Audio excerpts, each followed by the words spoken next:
It's Wednesday, January 8th. Welcome on back to the Damon Bruce Show. Plus, Cyrus joins us for Warriors Weekly Golden Days. We're co-streaming, co-branding.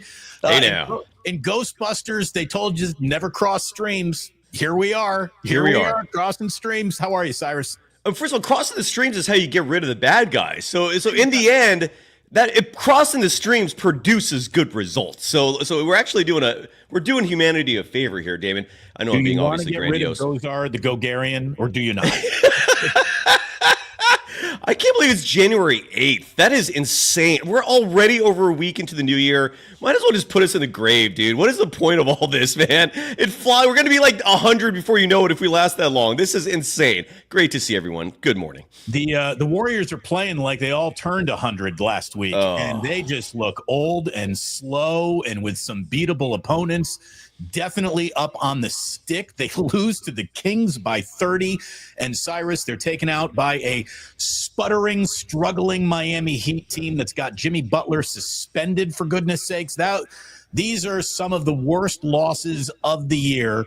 And Steph Curry was asked about this being the low point of the year. This is like the fourth or fifth, is this the low point of the year question we've heard in the last 3-4 games. So they're definitely circling the drain, and we've got some video to share with everyone. But before we get underway, again, welcome everybody. Great to have you here. Like and subscribe to both Golden Days and right here on the Plus, if you would. Please. We are growing the cross stream. We're trying to get Gozar the Gogarian out of here, and we'll see if we can't get the right trade to come on in and help the Golden State Warriors. You're going Ghostbusters 2. Like that's a unique angle to go with. You're going the sequel. No, it wasn't Gozar the Gogarian. Wasn't that? Or maybe I'm mistaken. Maybe I'm mistaken now. For some reason I thought that character was the guy in the painting in Ghostbusters 2. I think that's Vigo. See, there you're blowing me away with the Ghostbusters knowledge. I stand corrected, sir. I apologize for that. That's Vigo. I'm just saying. Anyway, look, I don't know if there's a Vigo or a Gozar the Gogarian sandwich That's down right, at Vigo. That's one. He will absolutely have it for you. Get yourself to Ike's. Make sure you're eating an Ike's sandwich as fast as you can. If you don't live in an Ike's delivery area, maybe it's time to consider moving to somewhere where you can get an Ike sandwich. And again, remember, good folks, when you sign up, you get that free sandwich when you sign up for the Ike Love Rewards program, and a chance to be entered to go to a very large football game happening in the city of New Orleans that the 49ers will not be attending without tickets. You can possibly win tickets, hotel, airfare, just by signing up for the Ike Love Rewards program. And to our boys at the Dubliner, got crazy love for the best Guinness in all of San Francisco. Dubliner, West Portal, and Muni will drop you off and pick you up right out front. Thank you, Vanna. What do you need to tell us about here, Cyrus? Just a couple sponsors at the moment. We got a new one coming next week, which I'm really excited about. We're cracking the new year, building this little operation. Vitamin Energy is the first of two sponsors for today. Get your energy boost. I'm right now punishing myself for not having a Vitamin Energy bottle near me because this is early for me, folks. I know that's pathetic for some people. I get it. I was up till 3 a.m. because of that damn Warriors game. I'm still reading stuff about it. There is crisis in Warriors land. But regardless, Vitamin Energy. It's the boost you need. It's healthy. And if you go to vitaminenergy.com, use the promo code GOLDENDAYS, days spelled like dazed and confused, for 20% off your order. Again, vitaminenergy.com. Use the promo code GOLDENDAYS at checkout for 20% off, or go to vitaminenergy.com/goldendays to get that discount as well. Today's episode also brought to you by BetOnline, the world's most trusted betting platform. I'm going to skip to the very end and just let people know it's legal in all 50 states. Actually, I don't think it is, but you can use it. I don't know what the legality is. The point is, unlike FanDuel, where here in California, you can't touch that app, you go play with BetOnline. The game starts here. Damon, back to the program. How you doing, brother? It's sort of like marijuana. It's legality. Yes. It's a case-by-case basis, and no matter where you go, no one's going to get that angry anymore.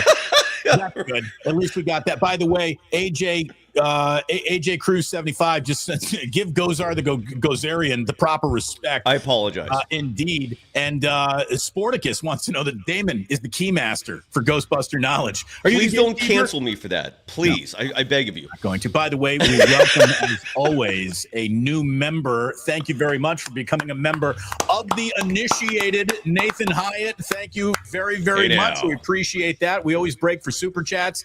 And look, it is officially time to get into this Steph Curry audio because, the man who says very little, he's saying a lot lately, should always be paid attention to because his words carry weight. And Cyrus, you wanted to hop into this video when Steph was asked whether or not he is looking at a season low point right now. Now, let me go ahead, try to grow this for everyone. One to the right. The one to the right of that. We'll make it a full screen. The very last one. Last one. Yeah, there you go. I have to get started with this subject because we all know. Can't give up. I'm sorry. Anytime I just get Bayless, anybody wants to. You don't touch anything, and I will touch things.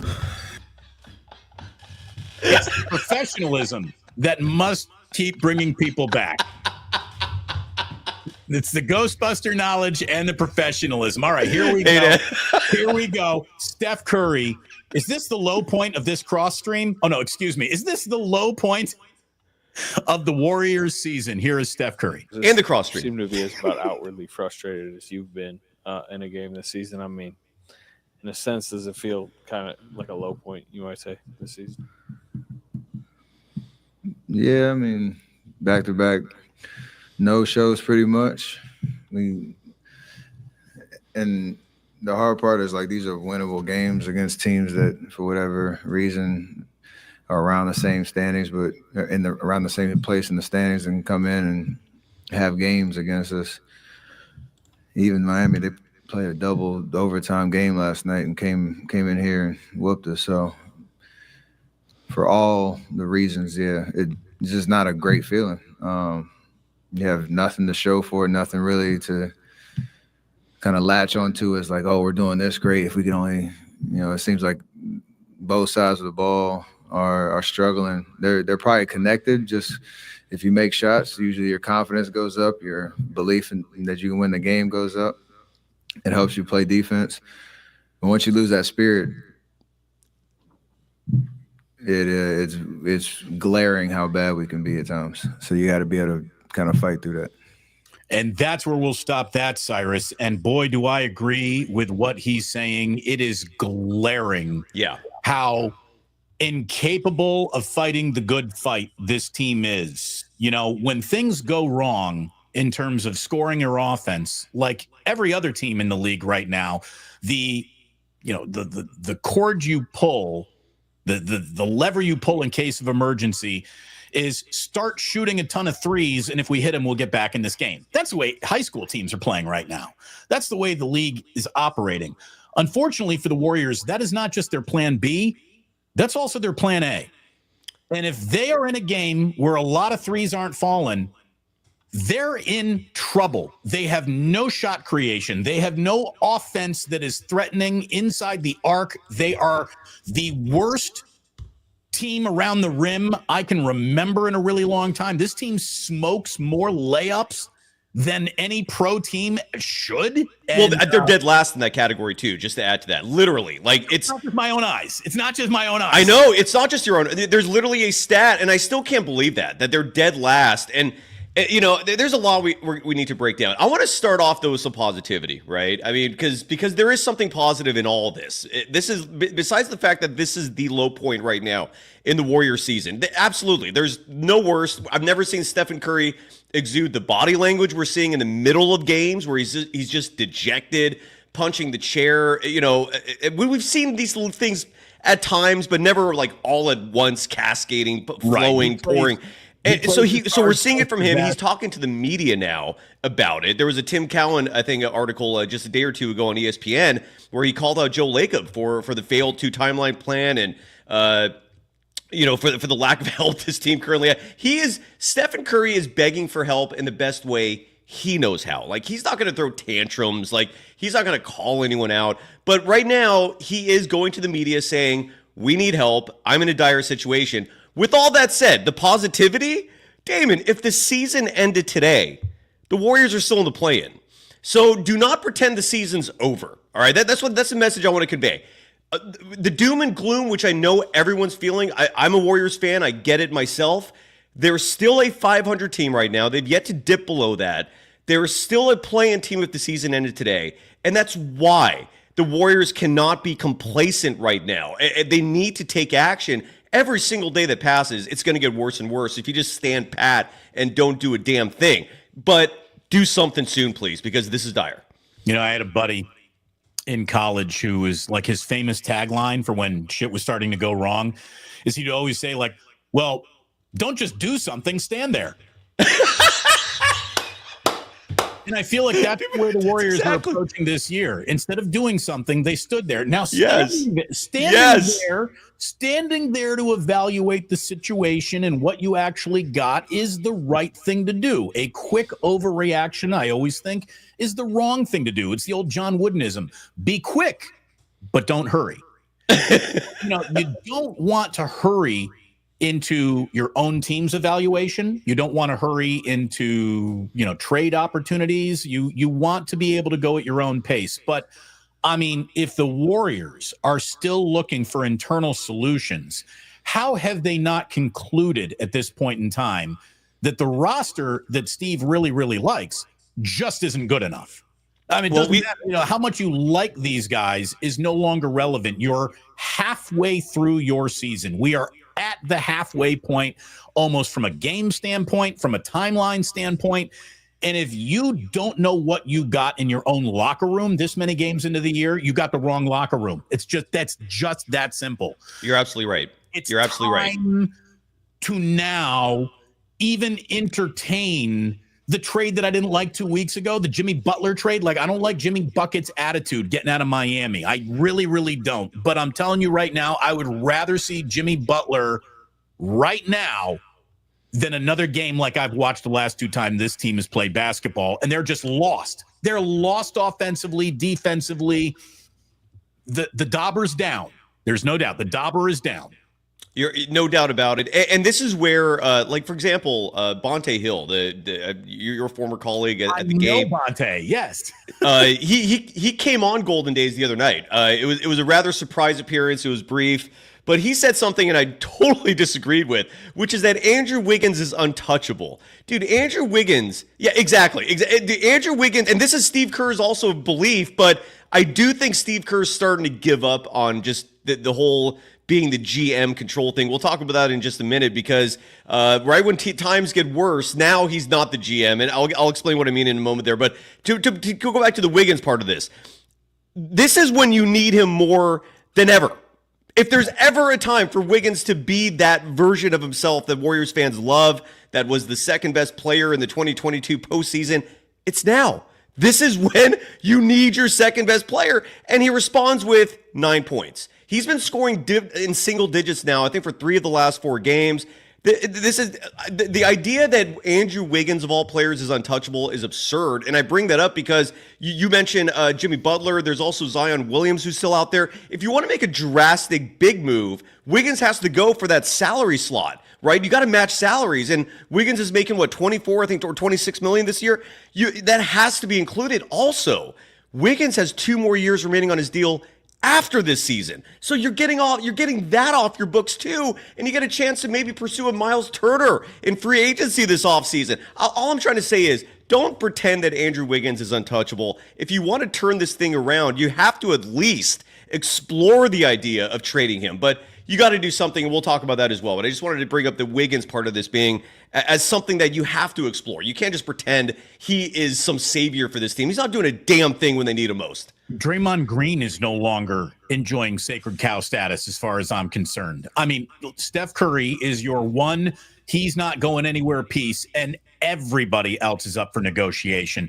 Again, like you said, Andrew Wiggins is not only a disappointment now, I'm predicting a disappointment over the next 2 years. He is, he does. Mm-hmm. Andrew Wiggins will have a game that makes you want to believe in him again, and then he'll have a week that makes you go, This is why you've been a disappointment since Kansas. Except for 1 year. You've got more talent than most guys on the court, and you use as little of it as possible. And when you are needed most, when you are in an excuse me while I whip this out situation, you don't whip it out. And it's just, I think Andrew Wiggins, to ask him to ever be the leader is just asking for trouble. Andrew Wiggins every now and then can hop in that sidecar and really help along the ride. But the minute he's given directions, you're getting lost. And Damon, just to add to that, Wiggins is 29. I don't want to see what Wiggins in his 30s is like. Just to let folks know, do not pretend Wiggins in his 30s is somehow going to be the better version. No. If you can get out from that contract, do it, please. But look, I'm not sitting here like making Wiggins the focal point. What I am saying is this team needs to make some drastic moves here. There are options out there. Stop waiting. And I don't know. And maybe this is a good time to transition to Tim Kawakami, who tweeted after last night's game that he saw something which was abnormal.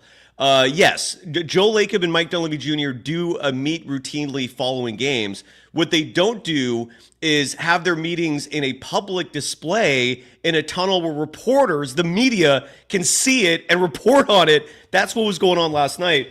Things like that sometimes do reveal the urgency that's going on behind the scenes. Because Joe Lacob's getting a lot of heat, man. I don't know if you're seeing it.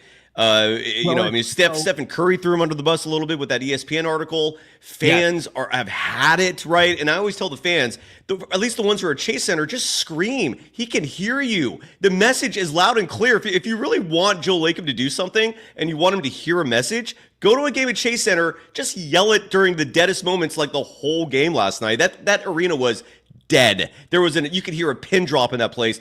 All you got to do is yell whatever you want. Trade Wiggins. He'll hear it. Like, it's not that complicated, but something's got to be done. I think that Joe Lacob is someone whose his ego is very much attached to this team winning or losing. And you do want that as an owner. I mean, Lacob's been an incredible, effective owner. And I think that he is now officially feeling it. The Tim Kuhn piece, which you were talking about, it was scathing in terms of just saying, you have this precious asset and resource that you are squandering here. And there's really no other star in the league who doesn't have a number two. Yeah, and you're right. Steph Curry does not have a number two. And if you're saying Andrew Wiggins is number two, well, that's why you're fucked. Like that right there. If Andrew Wiggins is your number two guy, your number one needs another number two guy as fast as you can get it for him, because Wiggins is just not a tone-setting type of leader. And even in the piece, I cut some pieces out of it because I thought there were some interesting paragraphs. Curry, this is the Tim Kuhn ESPN piece that kind of lit the fire under this team. Not Cowan, like I said. Kuhn. Thank you for correcting. I think it's correct. Or maybe it might be Cowan. I don't like saying his last name either. I'm a little unsure about it. But I always used to do this with Ray. I'd be like, Ray, if we don't know how to pronounce a name, let's just agree on how we're going to pronounce it. So you're not saying one thing and I'm saying the next. And we would agree on it. It's not Damon Bruce. It's Damon Bruce. If you're French. Curry is 16 seasons into this and 36 years on Earth. And these young players right now have a generation seeping into the next. And Curry has to fight for every inch. Nobody else, not Luka, not Kyrie, not Tatum or LeBron, puts up with this much aggravation. There's pressure from baseline to baseline. That's a given.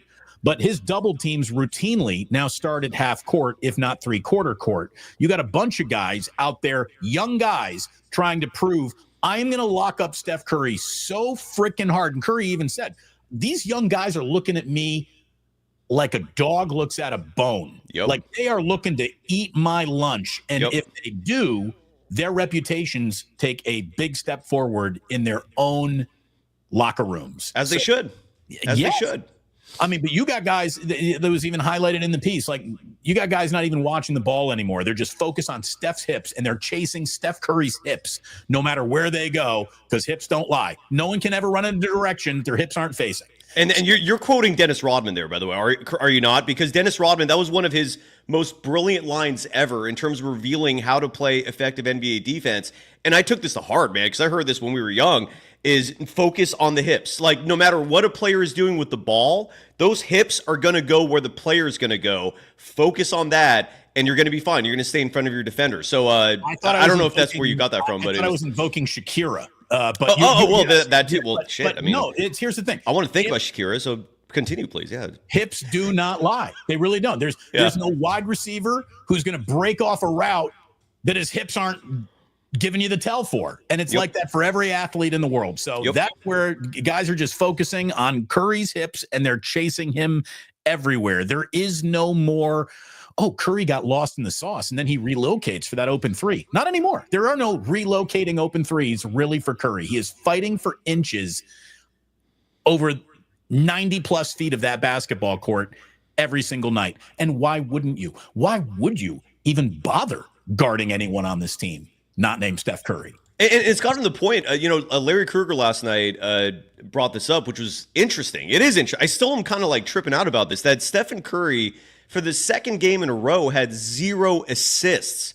And what I see from that, but despite that, he still put up 31 points, 7 rebounds in last night's loss, was 8 of 17 from beyond the arc, 11 of 22 from the field. He's doing it in every aspect except for the assist department. And what I'm seeing, like you said, man, he's not only getting double teamed. This is why I'm not like all on board with this narrative that Stephen Curry's like totally on the decline. Like, I'm not sitting here pretending he's still at the peak of his powers, but I'm also trying to remind people he's getting doubled, sometimes triple teamed on every possession. And he's lost so much faith in his teammates, sadly, that he's no longer even trying to include them. He's just like, screw this. It's either me or nothing. And this whole situation is sad, dude. It's unfortunate. Final thing I want to read from that ESPN.com article is this, and I think that this sums up everything. I mean, if you really needed to put like the, what is the banner that the Warriors are operating under this year? Here it is. Curry has always been the focus of everything around him, but never before as he is now on a flawed Warriors team that is contending with a paradox. They're determined to use him less than ever at a time when it needs him the most. So this is where you want Curry at 28 minutes a night. That is almost a death sentence for the Warriors because he needs to be playing 35 minutes a night and playing well for the Warriors to even have a chance to be contending in the fourth quarter. I think I heard Fitz say last night that the Warriors have one win this season when they're trailing after 3 quarters. Oh, that's not a good. There's a lot of data that is very depressing. That included. And you break for supers, and coming from your side, oh my God, it's Manny. He says, just got out of work. Did Kerr get fired yet? What are you doing? Kerr has not been fired yet, and he's not about to get fired. But what Steve Kerr does need to do is stop this Boy Scout troop leading, handing out oranges. I really like my team bullshit. You could even see Kerr couldn't even muster that in the postgame last night. He came out and was asked, like, hey, any silver lining around this Trace Jackson-Davis performance where he played pretty well? And Kerr was like, no, not really. No, not really, because we kind of suck right now. And Steve, welcome to the conversation we've been having. I'm glad you now see it. And what they do next will determine where this year goes, whether what is next is Jimmy Butler, whether what is next is Zion Williamson, whether what is next is Vucevic, whether what is next is the trade we haven't even brought up yet. It's time to get to it, because if you thought that Dennis Schroeder was going to be the, easy to take on ramp to whatever the next version of this is going to be, Dennis Schroeder, I would argue I'm not saying he's making the Warriors worse, but he ain't helping at all. And I would say that their brand of basketball has declined since the umlauts showed up more than it has improved. I'm not putting it all on him, but Dennis Schroeder, the guy that they traded for him, is not the Dennis Schroeder that they got. Well, and just to remind people why they're tuning into this program, because we're giving you accurate analysis. We're telling you things that are far more realistic than any other program. Case in point, the DeAnthony Melton signing happened live while we were live. I apologize. And we broke that down as it happened, and we both said, And look, he would have turned out great, but one of our many concerns was the durability issue. Huge surprise, he's out for the year. Then we did a show like the morning after the Dennis Schroeder trade. Neither of us were that impressed. Nobody was saying that it was a bad trade, but nobody, at least between us, was sitting here saying that's going to be a game changer. A 6'1" guard who in his 30s is posting a career high in scoring because he's playing 36 minutes a night for a Brooklyn Nets team that is not even trying to win.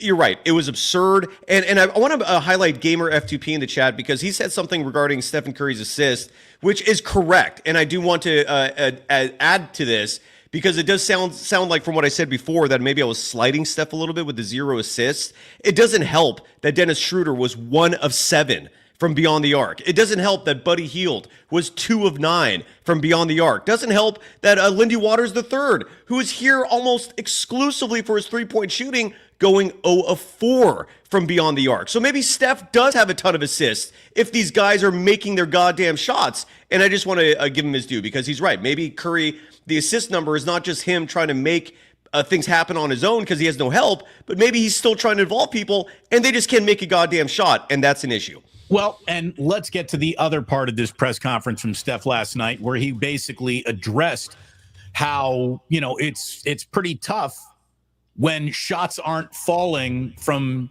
anyone on your team at all. And here is Steph again, picking up this press conference last night, expressing his frustration in a lack of help around him. Steph, how much is it too that I know you're the guy that's always going to be the most nights going to be the leading scorer for the team, but as far as getting the other guys involved and, trying to get more of their shots to fall?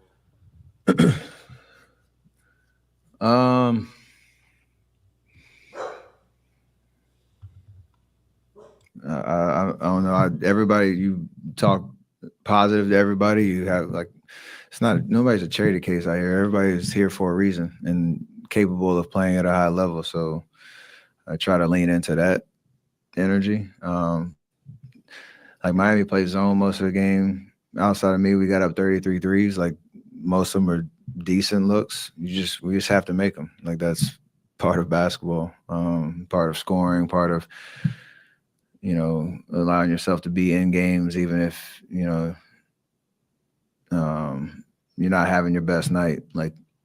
You want to see the ball go in the basket, but you got to continue to think positively, be able to move on to the next shot, the next play, the next game, not dwell on it too much. It's easier said than done. It's kind of a learned experience, and we got to learn that. Steve, within. So, basically what Curry's saying there, Cyrus, is make your shots. Hit your shots. All, everyone looks a lot smarter when shots fall. It's incredible how much better a team is coached and how much more you like players when balls go through nets. We get all that. But what I also heard was, did you hear him searching for that diplomatic answer about his teammates? In other words, what he's trying to tell everyone, I think, is, look, man, I'm Mr. Positivity. I'm a captain. You want to be a captain. Yes. You want me to be your captain. I am going to go to the sugar cube and the carrot much more often than I'm going to go to the whip or the stick. And I think what Steph has just said there is, look, man, I am all out of sugar cubes. I am all out of whips. I'm all out of carrots. I'm all out of There's no more psychological dials of let's lock in that I can jigger with back in the locker room that is going to do anything other than hit your fucking shots. That's it. You got an open shot. They're playing zone. They're daring you to shoot. How come Draymond is, letting it go like he's, pigeon shooting? Draymond is pulling this three a little too much. Yeah, when he's forcing it, that's a bad sign. And there were a few last night. Draymond cannot be shooting a three after one pass. You're right. Well, he's got to let it go because there's 7 seconds left on the shot clock and nobody else is going to get it done. Then you got an open look, then let it go. But it cannot be a 24 seconds left in the shot clock, one pass to Draymond, here comes the three. No, that can't happen. Don't pretend you're a guard, Draymond. It's a good look when you're wide open. It's not a good look when like you're doing it with a hand in your face and the backpack suddenly is weighing you down. It's not. I agree. And he was 0 of 3 from beyond the arc in last night's game. And Draymond's even like there's some criticism of Draymond's offense in terms of him like passing up easy layups. I don't know if he's trying to get teammates involved. Look, Draymond's strength has never been offense. You have him for defense. It's a nice bonus when he's giving you points. To rely on that, that's a bad sign. It's not what you have him for. And now the good news is Damon is Mark. I don't know if you saw this report. Mark Spears was on ESPN yesterday, breaking a report that virtually no one talked about except for me. I don't know why, but he revealed that the Warriors are specifically pursuing a big. Are we at that point? Do you want to talk about this? Like, because he dropped names. Is it Vucevic? Because that's it. One of them. I mean, that is the guy. Well, there's a couple others. There are some other intriguing ones. Okay. So there's Vucevic, and he said in the report that's at the top of the list. I don't know what the Warriors are waiting for. I feel like with every day that passes, you're losing leverage here. And this is one of the reasons why just sitting on your ass, you're resting on your laurels, just pretending something's going to happen is going to spell doom for you. It's not a good approach. Mark Spears said that Vucevic is at the top of the list, but he also added that Walker Kessler and John Collins of the Jazz are players that the Warriors are looking at. Jonas Valanciunas of the Wizards is someone they're looking at. And the only other name that I'm intrigued about is Miles Turner of the Pacers, who I overlooked this, and I apologize for that. I did not realize Miles Turner was going to be an unrestricted free agent after this season. That does make him a player who could be available. I know Warriors fans have clamored for him for years. My point is, I do think until Kuminga comes back, and if you're not going to trade Wiggins, which, again, I really think the Warriors should at least explore that. I'm not saying push him out the door, but what I am saying is if you can get like a Jimmy Butler, a Zion Williamson for him, do not waste that opportunity because that's never coming back. This is a rare season where teams are tanking. They're playing capture the flag. You coined that term brilliantly. Take advantage of that. And Nikola Vucevic and Miles Turner are the two that I'm looking at because Stephen Curry in his entire career has never had a stretch five. Andrew Bogut, JaVale McGee, David West, who would be a center in today's NBA, they were fine centers, great passing centers, as well as many other skill sets, but they didn't shoot the three. Steph's never had that. And to add a player like a Vucevic or a player like Miles Turner, who not only will improve your defense, I know this sounds crazy with Vucevic, but the fact that he's a big at 7 feet, it allows Draymond to become your free safety, metaphorically speaking, defensively. That makes your defense as a whole a million times better. And it allows Trayce Jackson-Davis to develop the pace that he needs to, so this pressure is not on him night after night to defend the best bigs in the NBA. But to have a stretch five alongside Steph, sign me up. I think you can salvage things until Kuminga comes back if you're not going to make other moves. One last thing Mark Spears said is Dennis Schroeder's contract might be used in a future trade. That was encouraging. What's your reaction to all that? So, yeah, I mean, I think Schroeder is a guy that you're looking at as a short timer now. I mean, he has hardly shown up and been impressive in any way. So, yeah, he is back in the, go fish pile, if you will.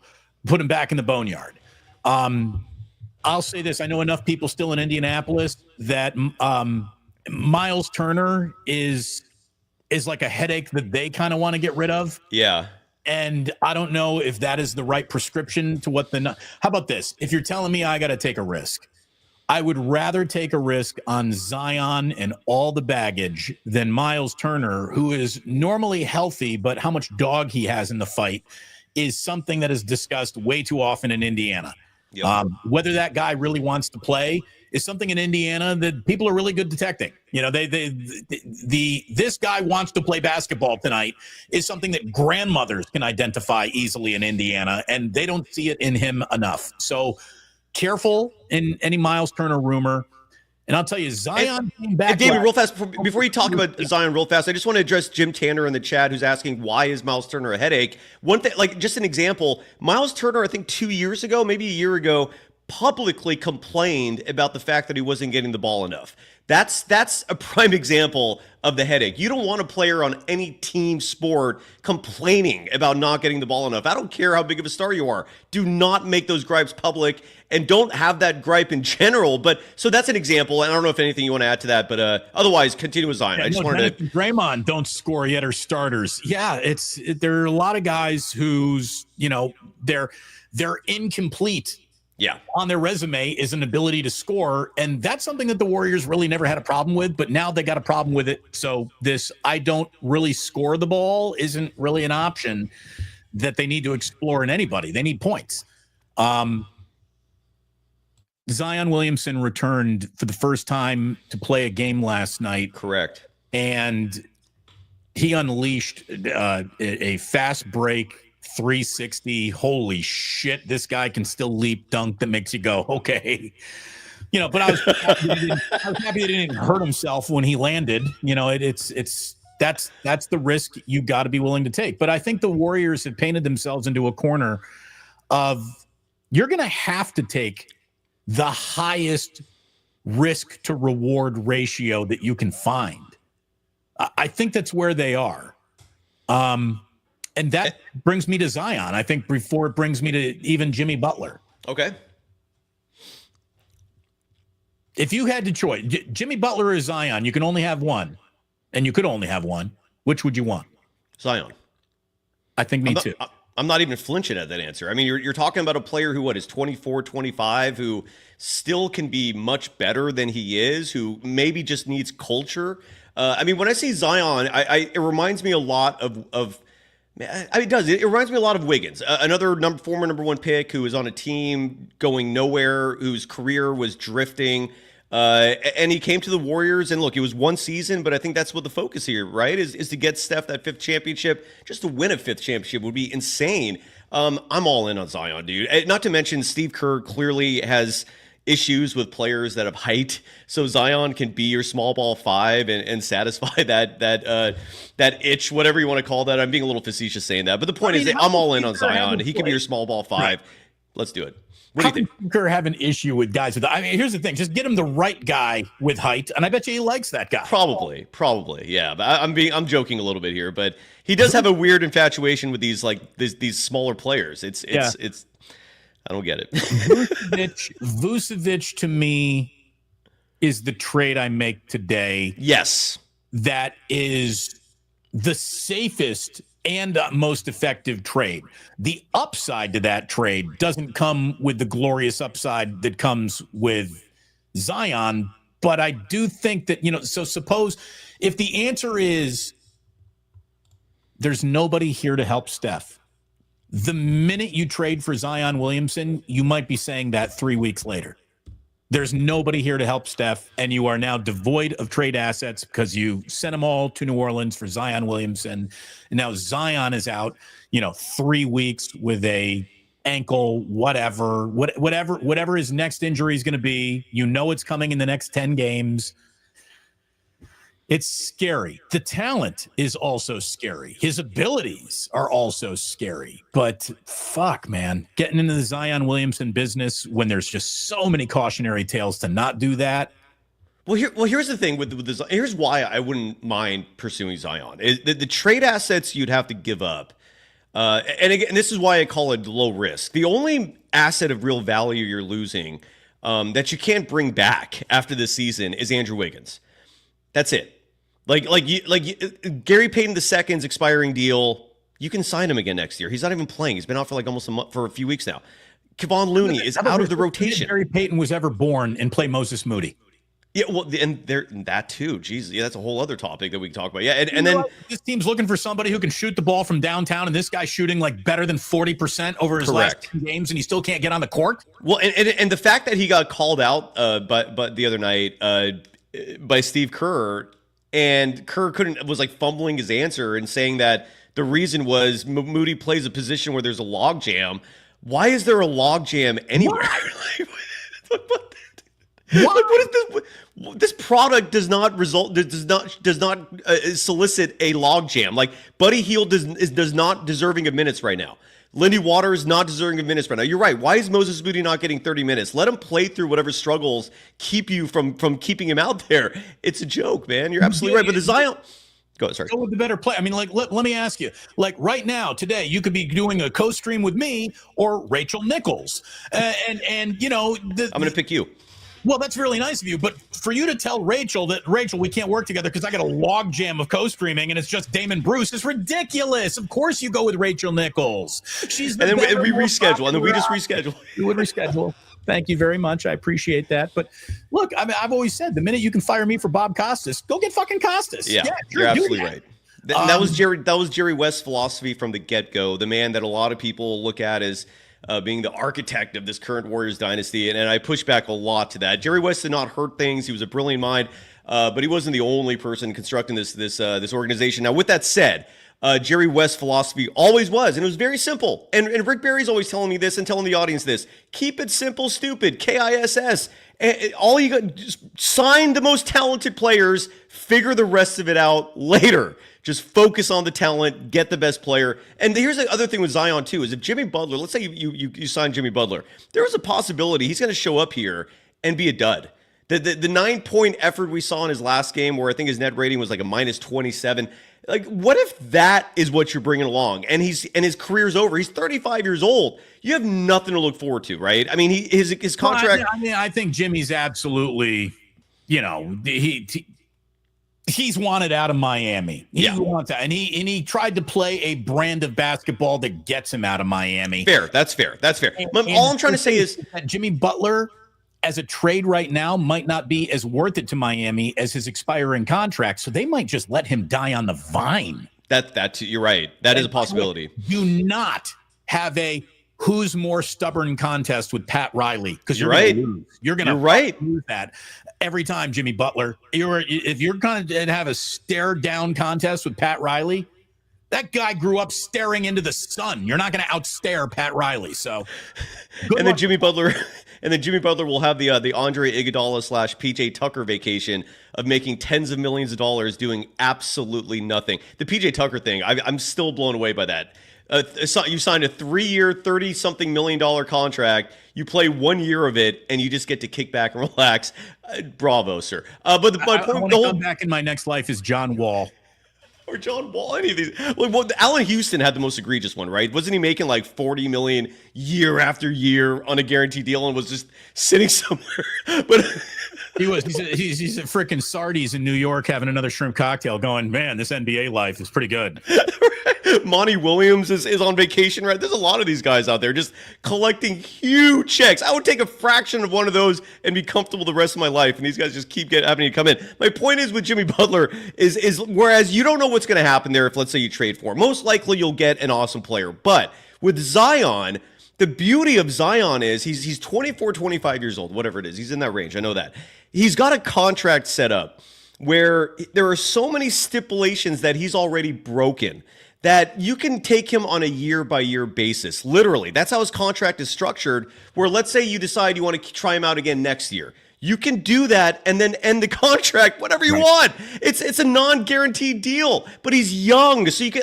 I'm all in on the Zion thing. I know the risks that come with him in terms of injuries. We talked about this last week with Rick Celebrini and the magic he's done before. Let's take that risk, man. Why not? This product sucks, dude.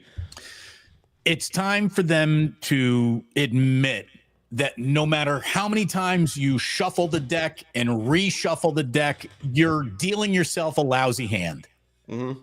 And that's, what can you do? How many, Steve Kerr is working on all these different combinations. All right, so here are your combinations. Steph is starting no matter what. Draymond's starting no matter what. So now we're really talking about 3 other dudes. So Wiggins is pretty much starting no matter what. So now, is it going to be Buddy Hield coming off the bench? Yes or no? And are you going to have Pods or Kuminga, or excuse me, is it going to be Pods or Moody, who is your other guy, or now Schroeder, I guess, is creating this logjam that Moody cannot break? Now you got an injured Kuminga. have you gotten better without your injured Kuminga? The answer is definitively no. So I hope that brings Kuminga into the light that you now need to see him in. Yes. You need Kuminga 35 minutes a night, bench, starter, it doesn't matter. He needs to be out there 35 minutes a night, and whatever makes him happiest. Hey, Steve, I'm a little happier as a starter. Then fine, you're a fucking starter because there's no okay? Fine. And look, as much as I love Trace Jackson Davis and I love watching him play and I loved watching him dunk on Khalil Ware at some Indiana on Indiana crime last night. He had a good game last night, by the way. If he's got to be included, so be it. Again, it's just time to do something other than twiddle your thumbs, hoping that your roster, as it's dealt to you right now, becomes pocket aces. It's not. It's not going to become pocket aces. You got a lousy hand. You can ask for a redeal. Yep. Now's the time to do that. Yep. Wholeheartedly agree, man. But Trace Jackson Davis, by the way, I didn't even mention him last night in the postgame show, and he deserved some love, man, because he played 35 minutes. I'm guessing that's a career high. I don't know that for a fact, but he played 35 minutes, 26 seconds, 19.7 boards, man. He was 9 of 12 from the field. This team needed 3-point shooting. Stephen Curry needs help in the perimeter. Trace Jackson Davis is doing his job, dude. Like, if there's any, he's not the problem here. I mean, that's the thing. But this is what you're going to get with a young player in his sophomore NBA season. Yeah. You're not going to get a level of consistency when he can't even find, here's the thing. To ask Trace Jackson Davis to be the same guy game by game when his own team won't give him the same minutes in the same situation to thrive in game by game, it's a tough ask. It's a tough ask for anyone. Yeah. It's a tough ask for Andrew Wiggins. Yeah. It's a tough ask for anybody to, hey, we're going to use you 6 different ways this week, but be ready. Yeah. Well, fuck. It's hard to be ready for the question mark of how will I be used tonight? And so it's time for the Warriors to pick a direction and go in it. This gray area that Kerr tried to even buy himself a little bit more time for. I really like my group. We're still trying to figure everything out. F that, dude. It's F over. that. Steve, it's over. I mean, I can hear the fat lady warming up right now. She's gargling. She's getting ready to sing. Go. Do something else. And I don't even need to love what you do next. Just do something now. And it's incredible. The Kerr's final question in last night's press conference, and the video of that, the high quality version is not available yet. Otherwise, we would have prepared that as well for the show today. But he essentially was asked about the fact that just a few nights ago, or maybe a week ago, he said publicly in a press conference that he likes the team we have. Right, that was the quote, which in hindsight is biting him in the ass. So that came up. They're like, do you still feel that, you have this month to kind of work things out and see where they are?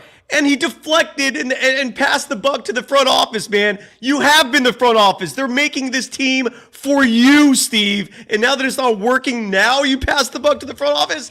Get the hell out of here, man. I don't think that is necessarily the bad or wrong message. That's Steve saying, yeah, front office, do something. Like, to me, I don't see the negativity in that comment. I don't think he's passing the buck. I think he's saying that, okay, so my plan really didn't work out. We're going to have to go with another plan. And I look, hope that's what he's saying.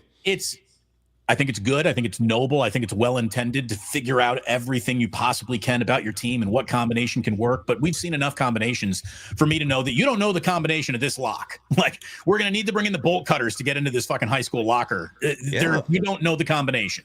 You lost the key. You're not going to find it. So, again, don't just do something. Stand there. Oh, no, wait. Don't just stand there. Do something. It's time to do that. I thought you were joking. I want to thank everyone for watching, whether you're over on Golden Days or on the Blues. Hit like and subscribe to both of these channels if you would, please and thank you. Give a thumbs up on the way out, like the video, and YouTube will keep on pushing it throughout the entire day.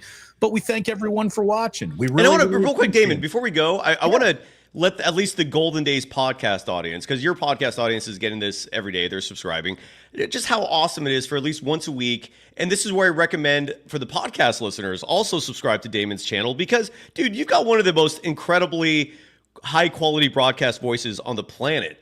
And so the podcast audience, you're getting a treat every week with Damon joining the show. Subscribe to the Plus. Do it. Well, thank you, Cyrus.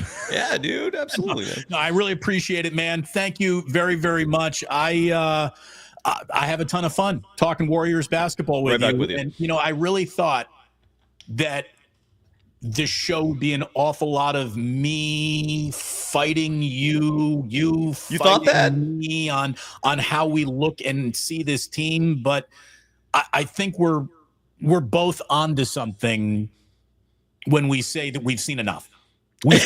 Yes. You might be more angry at it than I am, but I've because I've been saying it. I've been saying it for so long. It's just. And again, the Warriors are my sole focus. So this is all I analyze and cover, and I've been seeing this crap for so long, and just to see this happening over and over, like it's frustrating, Damon. So yeah, but I'm glad we're both on the same page. Hey, I tell you what, start covering the 49ers. They're a breeze. What a walk in the park they are.